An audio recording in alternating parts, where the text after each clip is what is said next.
రాబోయే భవిష్యత్తులో ప్రజలు చూపిస్తారు. రాబోయే భవిష్యత్తులో రాబోయే ఎలక్షన్లో ప్రజలు చూపిస్తారు దేనికి ఎంత ప్రభావం ఉంటుంది. జగన్మోహన్ రెడ్డి గారి ప్రభావం ఎంత ఉంటుంది, పవన్ కళ్యాణ్ గారి ప్రభావం ఎంత ఉంటుంది, చంద్రబాబు నాయుడు గారి ప్రభావం ఎంత ఉంటుంది, అలాగే రాబోయే భవిష్యత్తులో మోడీ గారి ప్రభావం ఎంత ఉంటుందని ప్రజలు ఎప్పుడా ఎప్పుడా ఎప్పుడా ఎప్పుడా అనే అవకాశానికి ఎదురుగా చూస్తున్నారు. ఈ కూటమి ప్రభుత్వాన్ని గద్దె ఎప్పుడు దింపాలని అవకాశాన్ని ఎదురు చూస్తున్నారు.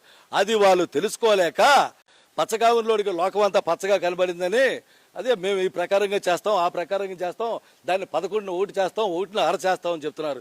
అసలు ఎవరికి ఒకటి ఉంటుంది, ఎవరికి 175 ఉంటుంది అనేది రాబోయే భవిష్యత్తులో ప్రజలు చెప్తారు. వైసీపీ వాళ్ళు జెండా పట్టుకుంటాడు భయపడుతున్నారని చెప్పి లోకేష్ అంటున్నాడు. ఎర్ర బుక్ చూసిన కదా అసలు అసలు మా దగ్గర ఉన్న బుక్ అనేది అసలు జగన్మోహన్ రెడ్డి గారు నిజంగా బుక్కే ఓపెన్ చేయాలనుకుంటే చంద్రబాబు నాయుడు గారు గవర్నమెంట్లోకి అధికారంలోకి వస్తాడా? రాడు కదా. అది వాళ్ళు తెలుసుకోవాలి.